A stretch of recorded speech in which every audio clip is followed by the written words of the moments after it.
Marcus Wellington always thought blood was thicker than water. But on that December evening in 2025, sitting at his own dinner table, he learned that some blood is just poison, and it only took 5 fake words to expose them all. For 40 years, Marcus had been the golden goose of the Wellington family, the CO, the billionaire who built a tech empire from nothing. His family tolerated his beautiful black wife, Keisha, as long as the checks kept clearing. But Marcus always suspected their smiles were manufactured, that beneath the surface civility, they looked down on her. So tonight he decided to test them. He gathered his brother, his sister, and his mother for dinner at his Manhattan penthouse. He would look them dead in the eye, drop his fork, and lie through his teeth. Marcus stood at the head of the table, his 42-year-old frame imposing in a tailored navy suit. His salt and pepper beard was trimmed to perfection, his dark eyes carrying a weight his family didn't yet understand. He'd spent half his life building wealth, and the last 5 years building something far more precious, a life with Keisha. Keisha Wellington sat to his right, radiant in emerald silk. At 38, she carried herself with the quiet dignity of a woman who'd fought for every ounce of respect she'd earned. Her natural locks cascaded over her shoulders, adorned with gold cuffs that caught the light. Her deep brown skin glowed in the chandelier's warmth, and her full lips curved into a practiced smile that didn't quite reach her eyes. She was a successful corporate attorney in her own right, Harvard law educated and sharp as a blade. But tonight, she was playing a familiar role, the wife enduring yet another test of worthiness from her husband's family. Around the table sat the vultures dressed in designer clothing. Marcus's brother Derek, 45, leaned back in his chair with the casual arrogance of a man who'd never truly worked for anything. He ran a small investment firm funded entirely by Marcus's loans that would never be repaid. His receding hairline was compensated for by an expensive haircut, and his Ralph Lauren sweater screamed country club privilege he hadn't earned. Beside Derek sat Marcus's sister Vanessa, 39, dripping in jewelry Marcus had bought her. Her blonde highlights were fresh from a salon visit charged to the credit card Marcus paid off monthly. She picked at her food with manicured nails, her thin lips pressed together in perpetual judgment, always finding something to critique, never quite satisfied. At the far end sat the matriarch, Barbara Wellington, 68 years old and imperious as a queen. Her silver hair was set in perfect waves, her designer dress conservative but expensive, her cold blue eyes constantly assessed and calculated. She'd raised her children to believe they were American royalty, and she'd tolerated Keisha because the alternative meant losing access to Marcus's fortune. But her smiles had always stopped short of genuine warmth. Marcus cleared his throat, drawing their attention. "Everyone, thank you for coming tonight.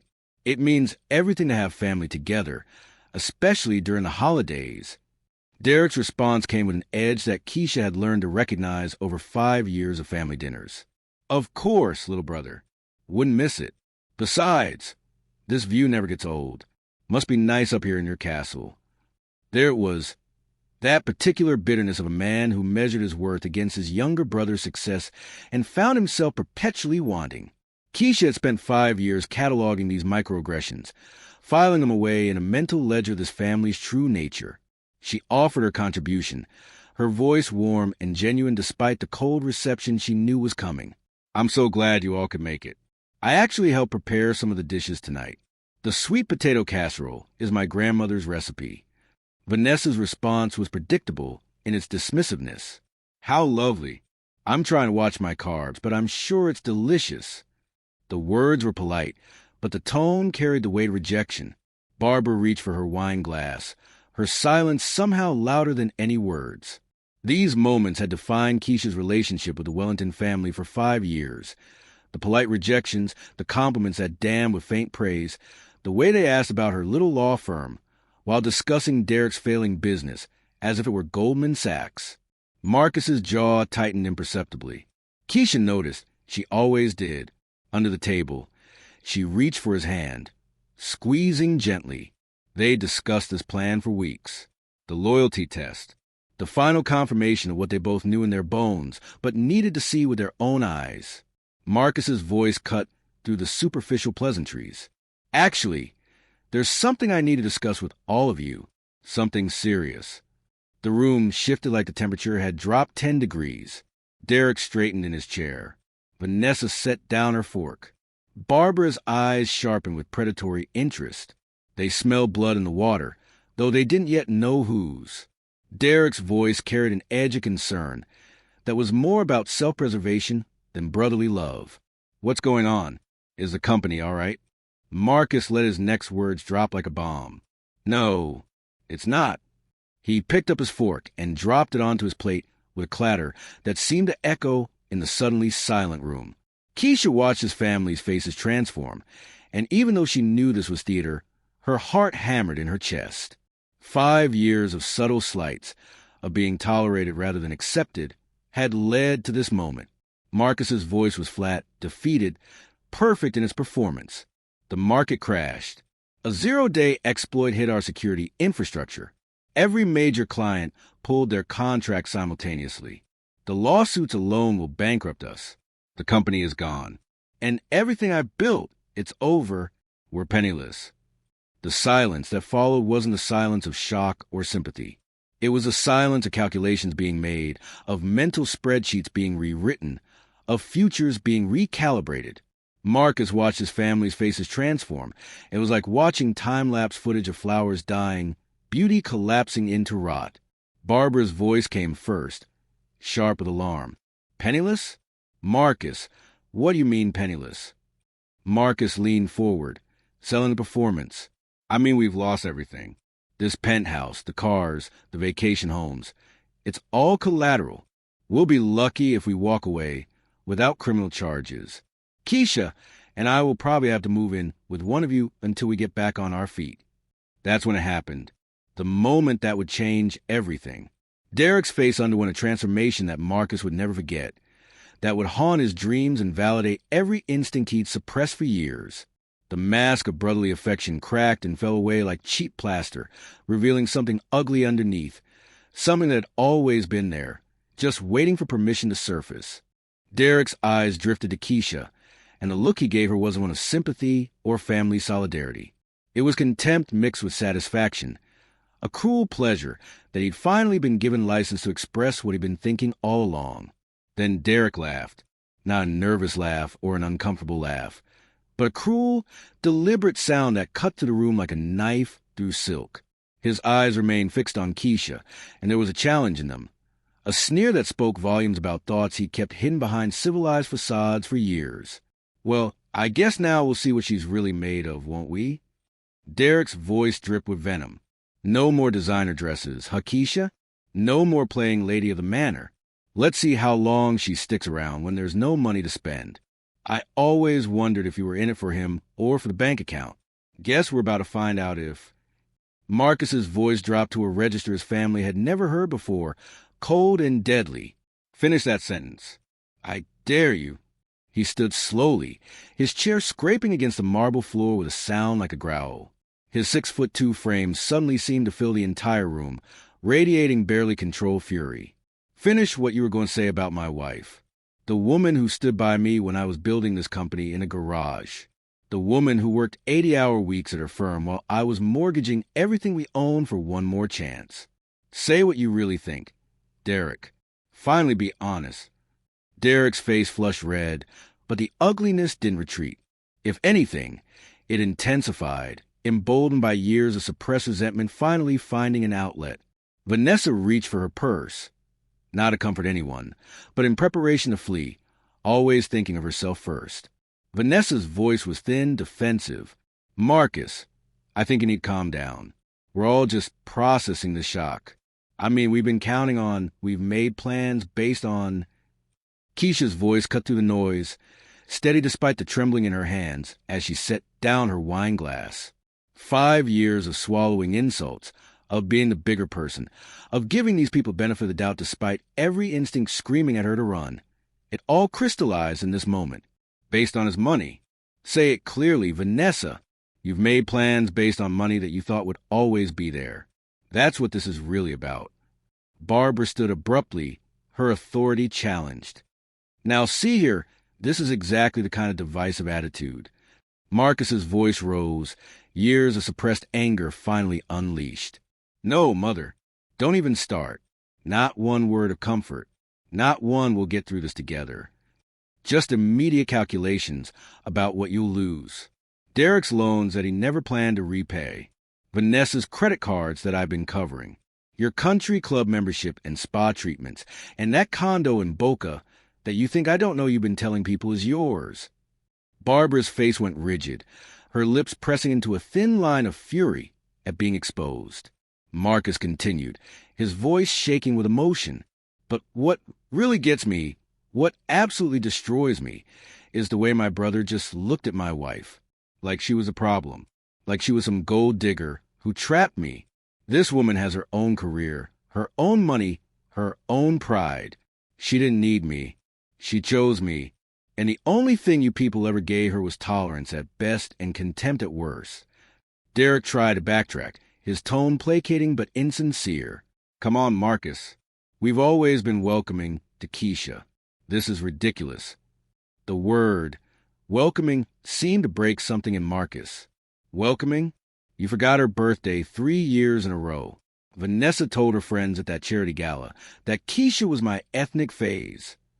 And you, Mother, you asked her at Thanksgiving if she was sure she was comfortable around our kind of people. Don't you dare gaslight me about how welcoming you've been. Keisha stood now, too, her chair pushing back with quiet dignity. Her eyes were bright with unshed tears, but her voice didn't waver.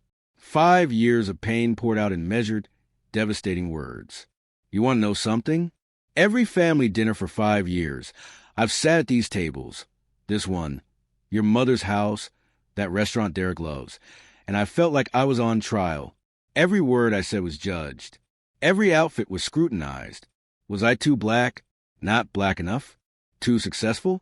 Too threatening to your narrative about who belongs in this family? Vanessa attempted to interrupt, her voice defensive. That's not fair. We've tried. Keisha's response was sharp, cutting through the excuse. You've tried to tolerate me. There's a difference between acceptance and tolerance. And the second things got hard, the very second Marcus said there was no more money, all that tolerance evaporated. Your brother's first instinct wasn't to hug him. It was to degrade me, to reduce me to a stereotype. That tells me everything I need to know about what you really think. Marcus moved to his wife's side, his arm sliding around her waist. They stood together, united against his family in a way that made his choice crystalline and absolute. The physical act of standing beside her, protecting her, spoke louder than any words ever could. Marcus pulled out his phone, and his family watched in growing horror as his fingers moved across the screen. Here's what's going to happen now. I'm going to call my lawyer, right here, right now, and I'm going to change my will. Every single dollar, every asset, every share stock, all goes to Keisha and the charitable foundation we're going to establish in her grandmother's name. The scholarship fund for young black women entering STEM fields that we've been planning. Not one penny to any of you. Derek's face went pale, the reality of consequences finally sinking in. You can't be serious. We're your family. Marcus's response was cold, final. No, Keisha is my family. You're just people I share DNA with. There's a difference. The phone connected, and Marcus spoke clearly into it. David, Marcus Wellington, I need you to draft emergency changes to my will and trust documents. Tonight. Yes, I know it's late. I'll triple your rate. I need everything redirected to my wife as sole beneficiary, with specific language barring any other family members from contest. And I need you to draft severance documents for all family loans and financial arrangements. Consider this formal notice of cancellation. Barbara's composure cracked, her voice rising in desperation. Marcus, you're being emotional. You're not thinking clearly. We can discuss this when you've calmed down. Marcus looked at his mother with something like pity. I've never been calmer in my life, Mother, or more clear about what matters. For 40 years, I chased your approval. I built this empire partly to prove myself to you, to make you proud. But I finally understand that your pride was always conditional. It was always about what I could do for you, never about who I actually am or who I choose to love. Then Marcus delivered the final blow, the revelation that would haunt his family far more than any disinheritance. His voice was steady, almost casual. You see, here's the plot twist you never saw coming. There was no market crash, no zero-day exploit, no bankruptcy. The company is fine. Better than fine. We just closed our biggest acquisition last week. But your reactions? Those were real. That contempt? Absolutely genuine. This was a loyalty test, and you failed spectacularly. Derek's face transformed from pale to ashen as understanding dawned, as the full weight of what he revealed crashed down on him. Wait! This was a test? You lied to us. Marcus's smile was cold, humorless. I told you a story to see how you'd react when you thought the money was gone, and you failed. Every single one of you. Not one hug. Not one, how can we help? Just immediate calculation and cruelty toward my wife. Keisha's voice was soft but devastating in its honesty. The sad thing is, we've always known, but Marcus needed to see it for himself. He needed to know, beyond any doubt, that his instincts about you were correct. That my experiences of your racism and contempt weren't just sensitivity or misunderstanding. Vanessa's voice rose in protest. Racism? That's going too far. We've never. Marcus cut her off with a sharp gesture. Stop. Just stop. The way you clutched your purse tighter when Keisha's cousin came to that summer barbecue. The jokes about her hair being exotic. The surprise every time she demonstrates her intelligence. Like you can't believe a black woman from the South Side could graduate Harvard Law. It's death by 1,000 cuts, and we're done bleeding for you. Marcus turned to Keisha, taking both her hands in his. His eyes were wet now, years of suppressed pain and anger finally finding release in tears he didn't bother to hide. His voice cracked with emotion. I'm sorry. I'm sorry you had to endure this. I'm sorry I didn't protect you better. I'm sorry I let them have access to you when they never deserved you in the first place. But that ends tonight, right here. Blood might be thicker than water, but it's not thicker than love, respect, and genuine partnership. Keisha started to protest, to tell him it wasn't necessary, but Marcus shook his head. Yes, I do. You are my family now. Our future children will be my family. The life we build together, away from this toxicity, that's my family. These people can keep their judgment and their barely concealed prejudice. We don't need it. Barbara stood abruptly, her chair nearly toppling, her final card played with desperate viciousness. If you do this, Marcus, you'll regret it. Family is forever. Wives come and go. The words hung in the air like poison gas. It was perhaps the most honest thing she'd said all evening, revealing the transactional nature of how she viewed all relationships, how she'd always viewed Keisha as temporary and replaceable, never truly part of the family. Marcus's voice was quiet, but absolute. Get out. All of you. Get out of my home, and don't come back. The doorman will be instructed not to allow you up. Any attempt to contact Keisha at her office will be considered harassment, and we'll pursue legal action. You're done extracting value from my life while giving nothing but pain in return. Derek opened his mouth to protest, but something in Marcus's expression stopped him cold. Perhaps it was a realization that he'd pushed too far, burned a bridge he couldn't rebuild. Perhaps it was a dawning understanding that the gravy train had truly, permanently derailed. Vanessa grabbed her coat without a word, her face a mask of fury and disbelief that her brother had actually chosen his wife over his blood family. As the Wellington family filed toward the door in shocked silence, Marcus kept his arm around Keisha. She was trembling now, the adrenaline of confrontation giving way to the emotional toll of years of suppressed hurt finally being acknowledged and validated. Derek paused at the door, making one last attempt.